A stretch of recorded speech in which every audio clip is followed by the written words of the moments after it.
Huyu mshikaji wana anaitwa Boma, ni mwamba ambaye siku hii leo alikuwa mmuita mpenzi wake ambaye alikuwa anampenda kinoma, bidada kuitwa Chisom, ili aweze kumchumbia kwa sababu alikuwa anahitaji kuweza kumuoa pia, na hao wawili walikuwa wanapendana sana, upenzi lao lilikuwa hauwezi kulipima kabisa. Sasa mshikaji ni winga bwana, mshikaji ambaye hana mishe maalum, mission town mjini, licha ya kwamba amesoma lakini hana kazi ambayo inaweza ikamuongezea kipato, na bidada yeye alikuwa ni accountant ama mhasibu ambaye alikuwa anafanya kazi zake mwenyewe binafsi za kujitegemea, na anapigiwa simu kutoka sehemu moja kwenda sehemu nyingine kwa ajili ya kwenda kufanya hiyo kazi yake ya uhasibu. Sasa hao wawili licha ya kwamba walikuwa wanapendana sana, lakini walikuwa na changamoto moja katika maisha yao. Walikuwa wanapitia hali ngumu sana ya maisha, kitu ambacho kikawa kimemfanya mshikaji akawa amemshawishi sana mpenzi wake kuweza kwenda kuiba baadhi ya pesa ambazo zinaweza zikawasaidia huko ambako yeye anaenda kufanyia kazi, kitu ambacho bidada alikuwa hataki kabisa kuweza kufanya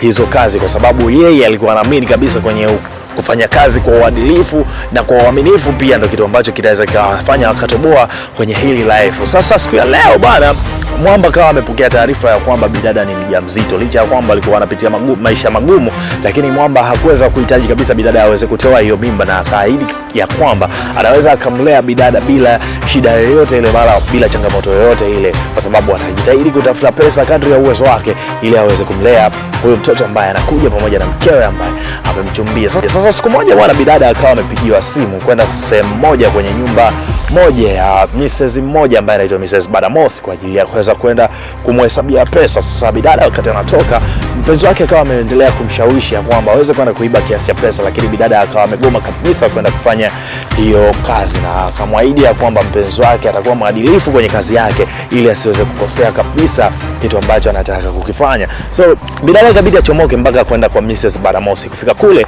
akakutana na huyu mwamba ambaye anaitwa Adamu, ndio ambaye alimpokea na kumsogeza moja kwa moja sehemu ambayo anaweza kumsubiri Mrs. Badamos ili aweze kufika kwa ajili ya kuweza kumpeleka kule ambako bidada anahitaji kwenda kuhesabu hizo pesa. Sasa wakati huko hapa akaja mwamba mmoja ambaye alikuwa hamfahamu, ambaye anatokea humu katika hii nyumba, na yule mshikaji baada ya kufika pale wakapiga stories hapa na pale, lakini mwamba akaonekana kama ni mtu ambaye alikuwa anaumwa kiasi fulani hivi, kwa sababu alikuwa anakohoa sana, lakini mwisho wa siku aliweza kunyanyua kile chakula ambacho ameingia nacho pale au amekuja nacho pale kwenye ile meza na kuweza kusepa, huku bidada akiweza kumwangalia tu. Sasa baada ya siku kadhaa Mrs. Badamos akawa amefika eneo la tukio na kumchukua bidada kumpeleka chini kule ambako anahitajika kwenda kuhesabu hizo pesa, lakini bidada alikuwa anajua ya kwamba hizo pesa ambazo anaweza kuhesabu ni pesa za kawaida sana, lakini kumbe hazikuwa pesa za kawaida kabisa. Huyu mwanamama alikuwa anamiliki kiasi kikubwa sana cha pesa, kitu ambacho mpaka bidada mwenyewe ikabidi aulize swali, kwa nini hizi pesa haziko benki na ziko humu ndani? Lakini yule mama alichomjibu tu na kumwambia ya kwamba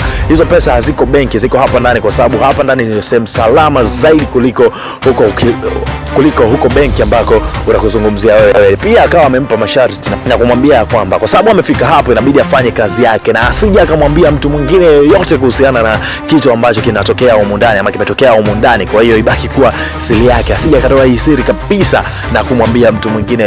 Basi bidada akawa anafanya utaratibu wa kuweza kuanza kufanya kazi yake, na baada ya Mrs. Badamos kutoka akawa ameingia mtu mwingine mule ndani ambaye pia bidada hakuwa amemfahamu, lakini kwa mavazi tu akawa amemtambua kwamba huyu atakuwa ni mfanyakazi wa humu. Sasa bidada wakati anaendelea kufanya kazi, mara ghafla akaja yule mshikaji yule ambaye wamekutana mara ya kwanza, alikuwa amefika pale na alikuwa anakula msosi, akawa ameondoka huku anakohoa. Baada ya kufika pale wakapiga stories hapa na pale, lakini mwamba akawa amemwambia bidada kitu ambacho bidada hakuweza kukielewa kabisa. Alimwambia kama unahitaji kuchukua kiasi chochote cha pesa ambacho unahitaji kuiba kwa huyu mwanamama, basi unaweza kubeba na kuweza kuondoka nacho, kitu ambacho bidada akawa anafikiria sana. Kwa nini huyu mtu ameweza kumwambia kwamba kama anahitaji kuchukua kiasi cha pesa chochote ambacho anahitaji kukichukua aweze kukichukua? Bidada akajua labda ni mtego, huenda ikawa huyu mwamba ametumwa na Mrs. Badamos ili aweze kuja kuchukua pesa and then wamkamate na kuweza kumhoji ili apoteze ajira yake, kitu ambacho bidada hakuweza kukubali kabisa. Sasa ikabidi amfokee mwamba na mwamba akaweza kusepa lile eneo la tukio. Sasa siku ya kwanza ikawa imeisha, bidada akarudi nyumbani. Baada ya kurudi nyumbani, kumbuka ya kwamba aliweza kuambiwa asimwambie mtu yoyote kuhusiana na hii issue ambayo inaendelea kwa upande wake, lakini bidada kwa sababu yuko na mtu nyumbani ikabidi aweze kumuelezea mpenzi wake kuhusiana na hiyo situation ambayo amekutana nayo, huko kitu ambacho kikawa kimemfikirisha sana mwamba wa kuitwa Boma, na akawa amepiga plan B kwenye kichwa chake ya kwamba kwa nini asimwambie mpenzi wake aende kuiba huo mpunga ambao huko kwa yule bibi, kwa sababu hata kama akiiba inaonekana kwanza bibi mwenyewe ni mzee, ameshazeeka, alafu hawezi kuwa na miliki kiasi cha pesa hicho ndani, kitu ambacho si salama kwa maisha yake, na mpaka amemuita yeye kwenda kumhesabia, maraki ni hajui kiasi gani ambacho kiko hapo ndani. Kwa hiyo anahitaji uhakika zaidi wa kuweza kupata ni kiasi gani cha pesa ambacho kiko hapo ndani. Kumbuka bidada yeye sio mwizi, na alikuwa anahitaji kabisa kuweza kufanya hiyo kazi. Kwa hiyo wakarumbana sana pale, ukatokea ugomvi mkubwa sana kiasi cha kwamba wakashindwa kuelewana, kila mmoja akawa amechukua njia yake. Lakini alipofika baadaye mwamba akaweza kumwomba samani bidada na kumwambia kwamba kuanzia leo hataweza kumsumbua kabisa na wala kumshawishi aweze kuiba hizo pesa ambazo bidada ameenda kufanya kazi. Lakini kumbe mwamba ule msamaha ulikuwa unatoka mdomoni tu, kichwani mwake alikuwa na akili yake nyingine. So baada pale kesho yake ikabidi aende kuchukua mashikaji zake na kuweza kupanga mpango mzima wa kwenda kuvamia katika lile jumba ambalo Mrs. Badamosi anaishi ili waweze kuiba hizo pesa ambazo ziko humo ndani. Sasa mchongo ukawa ni sehemu moja tu, kwamba watamsubiri bidada atakapopita kwenda kwenye ile jumba, na wao watakuwa wanajua location husika ya huyo bidada atakuwa ameelekea wapi. So itabidi baada yake waweze kwenda kuingia katika hilo jumba na kuweza kuchukua huo mpunga ambao wanahitaji kwenda kuubeba, ambao unaweza ukaenda kuwasaidia wao katika maisha yao. So mishani ikawa ni hivyo, wakamfuatilia bidada mpaka kule ambako ameelekea, na baadaye sasa wakati mwamba amerudi nyumbani, bidada aliporudi nyumbani naye pia leo akawa amekuja kwa staili ya tofauti kabisa, na kufika tu nyumbani akawa amemwambia mume wake ya kwamba yuko tayari waende kuiba hizo pesa. Sasa mchezo ukoje? Turudi nyuma kidogo. Kumbe bidada wakati ameingia pale ndani kamaliza kazi zake fresh, akawa ameitwa tena na yule mwamba ambaye alimfuata kule chini na kumshawishi aweze kuiba pesa, na leo mwamba alikuja na staili ya tofauti kabisa, akawa amemshawishi sana bidada kuweza kuiba kiasi chochote cha pesa ambacho anakihitaji, kwa sababu kuna mambo ambayo huyu Mrs. Badamosi aliyafanya, na ni mambo ya hatari na ni mambo haramu pia, na ni mambo mabaya pia ambayo yamemsababisha yeye kupata hiki kiasi cha pesa ambacho yuko nacho. So kwa ule ushawishi bidada akawa amejikuta ameingia kwenye huo mtego na kurudi nyumbani na kumwambia mpenzi wake kwamba waweze kwenda kuiba hizo pesa ambazo Mrs. Badamosi anazimiliki. Sasa mpango ukawa ni kwenda kuiba, akatoka usiku kwa ajili ya kwenda kuvamia katika hilo jumba la Mrs. Badamosi, na akafika paka pale mishale ya usiku, akafungua mlango na kuzama ndani, na akaenda akabeba mpunga ambao wanauhitaji na ambao wanaamini ya kwamba unaweza kwenda kuwasaidia. Sasa issue ikawa ni kwenye kutoka, bekawa kimbembe. Wakati wanataka kutoka hukutana na huyu mwamba ambaye anaitwa Adam, ambaye Machale alimcheza mapepo. Sasa Adam baada ya kuwakamata ikabidi moja kwa moja wasogeze mpaka kwa Mrs. Badamosi, na kufika pale Badamosi alishangaa sana baada ya kuona moja kati ya watu ambao aliwaamini sana kuweza kumhesabia kiasi chake cha pesa ndio huyu ambaye amepanga mipango ya kuweza kuja kumuibia, na si mwingine bali ni bidada Chisom. So ikabidi amuulize maswali, imekuwaje mpaka ameingia huku kwa ajili ya kuja kumuibia, na bidada ikabidi aanze kujielezea kwamba kuna mtu ambaye alikutana naye humu ndani katika hii nyumba ndiye ambaye alikuwa anamshawishi kwa kiasi kikubwa sana ili aweze kuchukua hizo pesa, na yeye akajikuta pia anaingia na tamaa na kuweza kumwambia mumewe kwamba wanahitaji pesa, ndo akachukuana na kuja kuvamia katika hii nyumba kwa ajili ya kuweza kuiba. Mrs. Badamosi alipomuuliza vizuri kuhusiana na huyo mtu, the way bidada alivyokuwa anaelezea, ndio hapo Mrs. Badamosi akaja kugundua ya kwamba huyo ambaye anaelezewa hapo si mwingine bali alikuwa ni mume wake. Sasa ndo anatupa story ya kwamba yeye na mume wake alikuwa anaishi katika hii nyumba, Mr. and Mrs. Badamosi, na alikuwa na mfanyakazi wao ndani ambaye alikuwa anaitwa Ife. Sasa the way wameishi miaka mingi sana, hawa watu wawili walikuwa hawajapata mtoto, ndipo hapo Mrs. Badamosi kabidi amshawishi bidada wa kazi, yule bidada Ife, aweze kulala na mume wake ili aweze kushika ujauzito, and then mtoto atakayepatikana maana yake ndio atakuja kuwa mtoto wa Mrs. Badamosi, kitu ambacho yule bidada aliweza kukubali. Lakini issue ikaja kuwa mume wake sasa kuweza kumwambia hilo jambo. Alimbembeleza sana mumewe, lakini mumewe hakuweza kukubali kabisa, kwa sababu kwanza alikuwa anajidhalilisha yeye mwenyewe kulala na mdada wa kazi ambaye yuko umri wake ni mdogo sana kushinda hata yeye, lakini pia huyu ni mdada wa kazi tu, haiwezi kubadilisha kitu kingine chochote.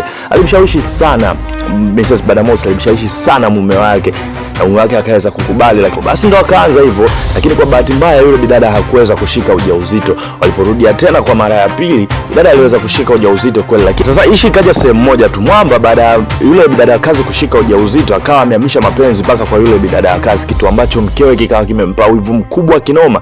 Na baada ya mtoto kuzaliwa pia, kumbe huyu bidada naye alikuwa na mipango yake kichwani mwake pia. Aliweza kumchukua yule mtoto na kuweza kumsafirisha kumpeleka mbali sana, huku akiamini ya kwamba ataweza kupata huduma zote ambazo zinastahili kutoka kwa baba wa huyu mtoto, kwa sababu Mwamba alikuwa na mali pia, kitu ambacho kikawa kimemfanya bidada Mrs. Badamosi kuwa na wivu kinoma, na ikapelekea pia akaweza kumuua huyu bidada Ife kwa kumsukuma kwenye ngazi, na bidada akaweza kujigonga kichwani and then akapoteza maisha. Lakini kabla bidada kufa, yule Ife akawa ametoa maneno ambayo kama laana hivi kwenda kwa Mrs. Badamosi, kitu ambacho Mrs. Badamosi kama hakuweza kukitilia maanani sana, na siku kadhaa mbeleni akaweza kumwekea sumu pia kwenye chakula mume wake, na mume wake alipokula kile chakula akaweza kufariki dunia. Na ndo hapo kwamba Mrs. Badamosi anakuja kugundua kwamba amefanya mistake kubwa sana.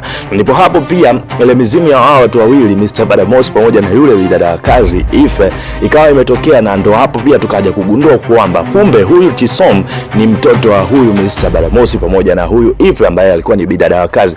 Ile mtoto ambaye alizaliwa yule ndio huyu. Basi pakatokea mvurugano hapo sio kitoto, lakini mwisho wa siku Mrs. Badamosi aliweza kupigwa risasi na kuweza kuuawa, na Ife akaweza kuondoka pamoja na yule Mr. Badamosi kama mizuka, wakaondoka and then Chisom yeye na mumewe Boma waliweza kutoka salama, licha ya kwamba ile nyumba ilikuwa imekamata moto na ikateketea yote. Na ndipo hapo Mwamba alipoona umuhimu wa mkewe kwa asilimia kubwa sana, na akawa amemwambia mke wake ya kwamba kuanzia leo hataweza kujihusisha na shughuli za wizi wala kuweza kumshawishi mkewe aweze kwenda kuiba. Kuanzia sasa anabadilika na hataki tena biashara za kuwa mwizi, hataki kabisa. Na kwa sababu walikuwa wanapendana pia akaweza kusameheana na yote ambayo yametokea, and then maisha mengine yakawa yanaendelea. Na bidada pia akawa ameweza kwenda kutafuta ushahidi. Je, ni kweli wale ambao wamekutana nao kule ni wazazi wake ama la? Lakini ushahidi ambao walikuwa wameupata kule ni kwamba kwa yule mdada ambaye alikuwa amemlea ni kwamba wale walikuwa ni wazazi wake kabisa kabisa. Kwa hiyo haikuwa haja na kuwa na doubt yoyote ile. Basi mzigo unakuwa umeishia hapo. By the way, mzigo unaitwa Love and New Notes kutoka Nigeria, bonge moja ya movie kali sana, hutoacha kabisa kuweza kuitazama. Kwa Cliff Davis kwenye mitandao yangu na yote kule ya kijamii natumia kama Cliff Davis Mr. Story, TikTok, Instagram, Facebook pamoja na YouTube, kote kule natumia kama Cliff Davis Mr. Story. Tukutane katika vigongo vingine. For now, goodbye.